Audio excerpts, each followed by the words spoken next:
जय श्री राधा रानी सरकार की, जय श्री कृष्ण भगवान की, जय श्री राधा अष्टमी व्रत महोत्सव की। मंदिर श्री बंसी वाले महात्मा यूट्यूब चैनल की ओर से हम आप सभी भक्तों का हार्दिक अभिनंदन करते हैं। श्री राधा अष्टमी व्रत महोत्सव 2024 की सारी जानकारी इस वीडियो में हम आपको देने जा रहे हैं। आज की इस विशेष वीडियो में हम आपको बताएंगे कि इस वर्ष 2024 में श्री राधा अष्टमी किस दिन मनाई जाएगी, श्री राधा अष्टमी का व्रत किस दिन रखा जाएगा, श्री राधा अष्टमी का कौन सा शुभ मुहूर्त है, श्री राधा अष्टमी का व्रत किस विधि से रखा जाता है, पूजा का शुभ मुहूर्त कौन सा है। संपूर्ण जानकारी इस वीडियो में हम आपको देने जा रहे हैं। जैसा कि आप सभी जानते हैं कि श्री राधा रानी सरकार भगवान श्री कृष्ण जी की आह्लादिनी शक्ति हैं, आनंददायिनी शक्ति हैं। भगवान श्री कृष्ण अगर सर्वेश्वर हैं तो श्री राधा रानी सर्वेश्वरी हैं। श्री राधा रानी भगवान जी की परम आनंददायिनी शक्ति हैं। श्री राधा रानी जी की शक्ति से ही भगवान श्री कृष्ण सब कार्य करते हैं। भगवान जी ने स्वयं अपने श्री मुख से ऐसा कहा है। श्री राधा रानी जी स्वयं अपने श्री मुख से कहती हैं कि जो भक्त श्री राधा अष्टमी का महोत्सव मनाता है, श्री राधा अष्टमी का व्रत रखता है, उसे श्री राधा रानी अपनी कृपा प्रदान करती हैं, उसकी सदा रक्षा करती हैं, उसकी सदा सहायता करती हैं, उसकी सभी मनोकामनाओं को श्री राधा रानी पूर्ण करती हैं।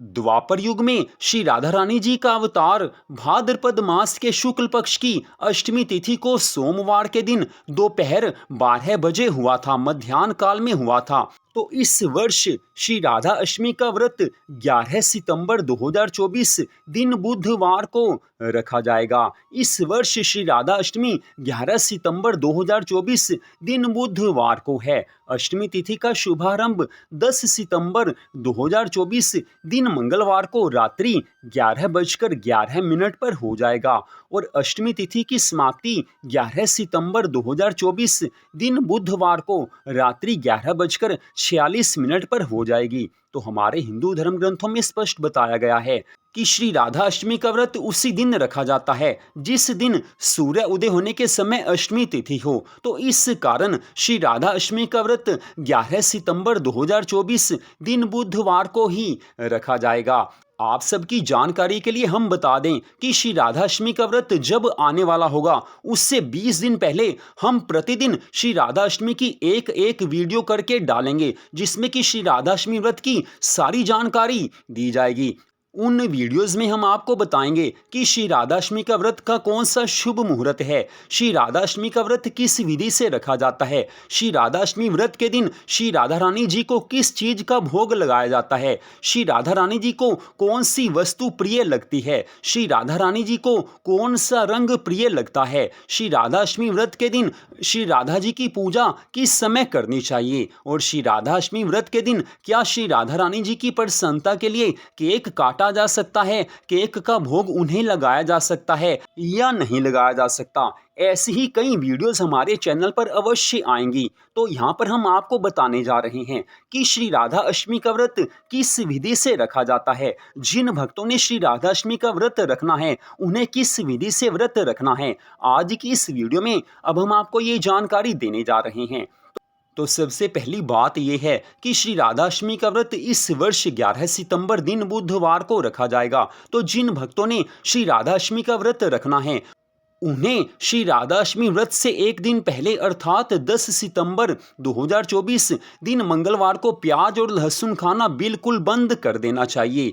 हम प्याज और लहसुन जिस दिन खाते हैं उस समय से लेकर 24 घंटे तक हमारे शरीर में उस प्याज और लहसुन का अंश रहता है, प्रभाव रहता है। इस कारण श्री राधा अष्टमी व्रत से एक दिन पहले और श्री राधा अष्टमी व्रत वाले दिन प्याज और लहसुन का प्रयोग बिल्कुल भी नहीं करना चाहिए। तो अब बात आती है कि आपने पूरी श्रद्धा भावना से श्री राधा अष्टमी का व्रत रखना है। श्री राधा अष्टमी व्रत के दिन सुबह सवेरे आप जल्दी उठ जाएं।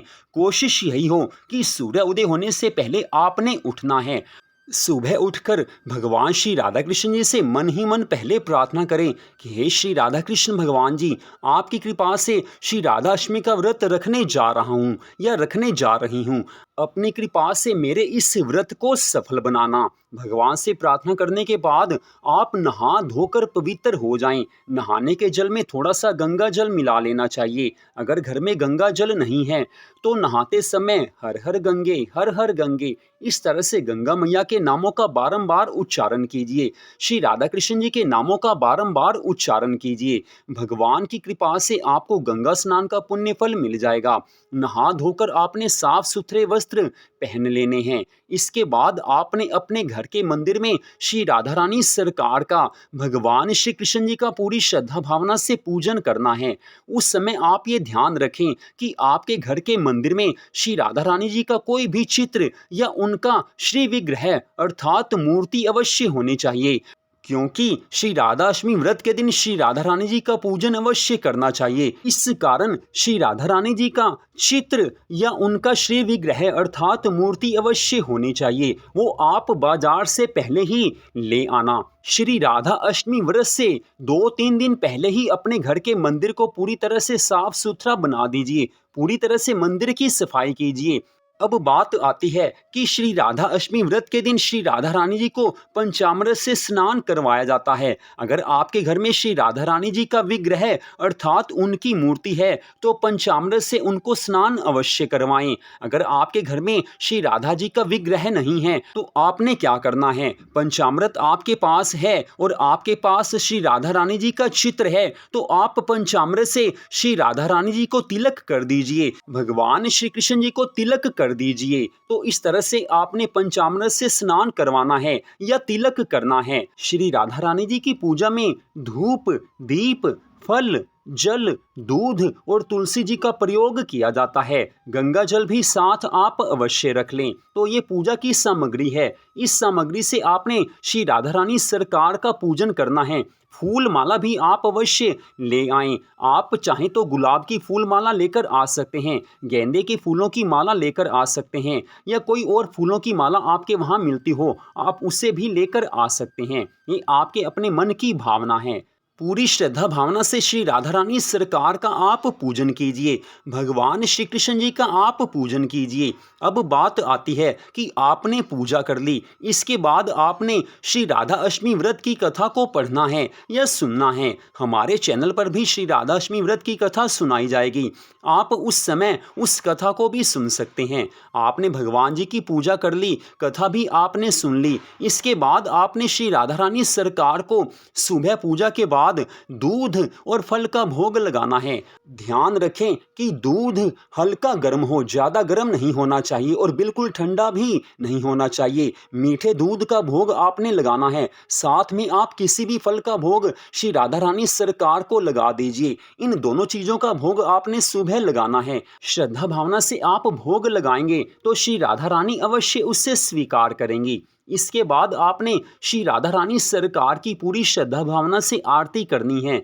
अगर आपके परिवार के सब लोग पास में हों तो बड़ी अच्छी बात है। अगर आप चाहें तो आप अकेले भी आरती कर सकते हैं। तो सुबह आपने इस तरह से श्री राधा रानी सरकार जी की पूजा आराधना करनी है, उनको भोग लगाना है, आरती करनी है। इसके बाद बात आती है कि द्वापर युग में श्री राधा रानी सरकार का अवतार भाद्रपद मास के शुक्ल पक्ष की अष्टमी तिथि को सोमवार के दिन दोपहर 12 बजे हुआ था। तो श्री राधा अष्टमी व्रत के दिन भी दोपहर के 12 बजे श्री राधा रानी सरकार का विशेष पूजन किया जाता है। जैसे आपने सुबह पूजा की है वैसी ही पूजा आपने दोपहर को भी करनी है। दोपहर की पूजा में पूरी तरह से भव्यता होनी चाहिए। पूरी श्रद्धा भावना से आपने पूजन करना है। जो आपने दोपहर को पूजन करना है उसके बाद जो कुछ आपने भोग लगाना है उसे आप सुन लीजिए। 11 सितंबर 2024 दिन बुधवार को श्री राधा अष्टमी व्रत के दिन जो दोपहर की पूजा का शुभ मुहूर्त है वो सुबह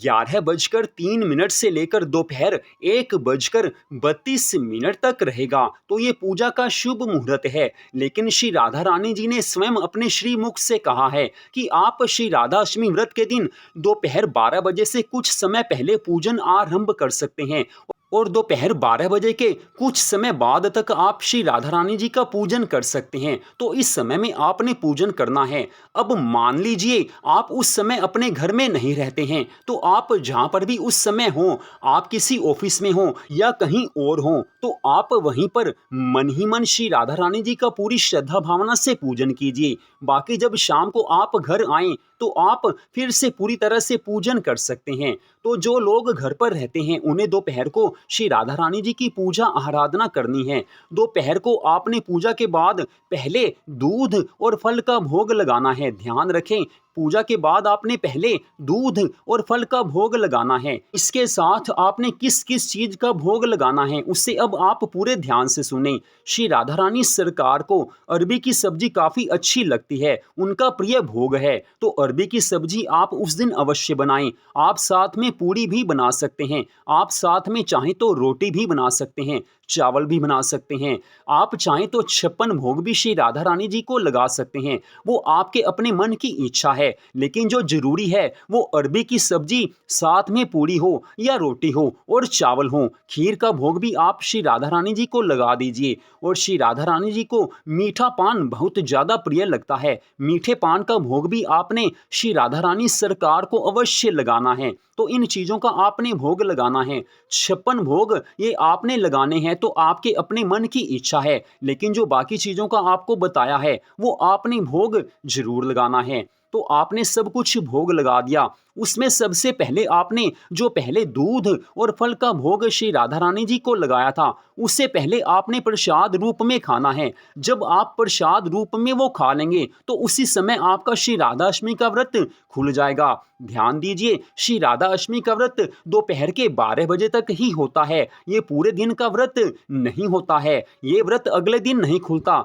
श्री राधा अष्टमी का व्रत राधा अष्टमी व्रत के दिन ही दोपहर को 12 बजे श्री राधा जी की पूजा के पश्चात उनको भोग लगाने के बाद जब आप प्रसाद खा लेते हैं उसी समय व्रत खुल जाता है। उसके बाद आप सारा दिन कुछ भी खा सकते हैं, आप चाहें तो कुछ भी पी सकते हैं, लेकिन प्याज और लहसुन वाला उस दिन कुछ भी नहीं खाना है। आप चाहें तो कुछ भी खा सकते हैं, अन्न खा सकते हैं, चावल खा सकते हैं, जो कुछ भी आपने श्री राधा जी को भोग लगाया है वो सब कुछ खा सकते हैं, लेकिन प्याज और लहसुन आपने उस दिन बिल्कुल भी नहीं खाना है। ये बात आप ध्यान में रखें। और आप केवल शुद्ध सात्विक चीजों को खा सकते हैं, रोटी खा सकते हैं, खाना खा सकते हैं, लेकिन प्याज लहसुन आपने बिल्कुल भी नहीं खाना है। तो इस तरह से ये बात आपको बता दी गई है। अब अगली बात आती है कि जो भक्त श्री राधा रानी जी को इस दिन केक का भोग लगाना चाहते हैं वो केक का भोग अवश्य लगा सकते हैं। जी हाँ, आप चाहें तो श्री राधा रानी जी के अवतार के दिन अर्थात श्री राधा अष्टमी व्रत के दिन दोपहर को 12 बजे जब आपने पूजा की है उसके बाद आप भगवान को भोग लगाने जा रहे हैं, श्री राधा जी को भोग लगाने जा रहे हैं, तब आप केक काट सकते हैं। लेकिन आप 3 बातें विशेष रूप से ध्यान में रखें। जो केक आप बाजार से लेकर आते हैं उस पर श्री राधा जी का नाम बिल्कुल भी नहीं होना चाहिए। दूसरी बात, जिस केक को आप श्री राधा जी के लिए लेकर आए हैं उसे आपने चाकू से नहीं काटना है, आपने चम्मच से श्री राधा जी को भोग लगाना है। चम्मच का प्रयोग करना है, आपने चाकू का प्रयोग नहीं करना है। तीसरी और सबसे बड़ी विशेष बात, उस केक में अंडे का प्रयोग बिल्कुल भी नहीं होना चाहिए। जहां से आप केक लेकर आ रहे हैं वहां से आप अच्छी तरह से कंफर्म कर लीजिए, उनसे पक्की तरह से पूछ लीजिए कि केक में अंडा बिल्कुल भी नहीं होना चाहिए। एक बात और आप ध्यान में रखें कि आप चाहें तो दोपहर को भी केक का भोग श्री राधा जी को लगा सकते हैं और आप चाहें तो शाम को भी श्री राधा रानी सरकार के लिए केक लेकर आ सकते हैं। केक का भोग आप लगा सकते हैं, लेकिन मोमबत्तियां आदि उस समय बिल्कुल भी नहीं जलानी या नहीं बुझानी चाहिए। आप एक दीपक जला सकते हैं, मोमबत्तियों का प्रयोग बिल्कुल भी आपने नहीं करना है। जो लोग ये कहते हैं कि श्री राधा जी को केक का भोग नहीं लगाया जा सकता वो बिल्कुल गलत हैं, क्योंकि केक में अगर अंडा नहीं है तो उस केक का भोग लगाना कुछ भी गलत बात नहीं होती है, क्योंकि केक साधारण चीजों से ही बना होता है जिसे हम वैसे भी प्रयोग कर लेते हैं। केक में जो कुछ होता है उन सब चीजों को लोग वैसे ही खाते हैं, उन चीजों का भोग भी लगाया जा सकता है, लेकिन केक में अंडा नहीं होना चाहिए। ये बात आप ध्यान में रखें। वैसे शुद्ध केक का भोग आप भगवान को लगा सकते हैं, उसमें कुछ भी मनाही नहीं होती है। अगली विशेष बात, श्री राधा अष्टमी व्रत के दिन आपने सायंकाल में भी श्री राधा रानी सरकार का पूरी श्रद्धा भावना से पूजन करना है। पूजा आपने पूरी श्रद्धा भावना से करनी है। साय में आप संकीर्तन भी अवश्य कीजिए। श्री राधा रानी जी के भजन सुनिए, भजनों को गाइए, कथाएं सुनिए। इस दिन को पूरे धूमधाम से मनाइए। जैसे परिवार में किसी बच्चे का जन्म होता है तो हम खुशियां मनाते हैं, तो श्री राधा रानी जी तो हम सब की माँ हैं। उनके जन्म महोत्सव को पूरी श्रद्धा भावना से मनाना चाहिए, धूमधाम से मनाना चाहिए। घर में मंदिर को पूरी अच्छी तरह से सजाना चाहिए, पूरी तरह से श्रद्धा भावना से इसे मनाना चाहिए। तो श्री राधा अष्टमी व्रत से संबंधित काफ़ी विशेष जानकारी हमने आपको दे दी है। इसके अलावा भी जो विशेष जानकारियां हैं उनकी वीडियोस हमारे चैनल पर आती ही रहेंगी। और श्री राधाष्टमी व्रत के कुछ दिनों पहले हम श्री राधाष्टमी व्रत से संबंधित विशेष वीडियोस आपके लिए लेकर आएंगे। उन सभी वीडियो को आप जरूर देखें, आपको बड़ी ज़्यादा अच्छी जानकारी मिलेगी। श्री राधा रानी जी की चमत्कारी कथाएं भी हम आपको उन वीडियोस में सुनाएंगे। तो आज की इस कथा को सुनने के लिए आप सबका हार्दिक धन्यवाद। श्री राधा रानी सरकार की, भगवान श्री कृष्ण जी की अनंत कृपा सदा आप सब पर, आपके परिवार पर बनी रहे। इसी मंगल कामना के साथ जय श्री राधा रानी सरकार की, जय श्री कृष्ण भगवान की, जय श्री राधा अष्टमी व्रत महोत्सव की। जय जय श्री राधे, जय जय श्री राधे, जय जय श्री राधे श्याम।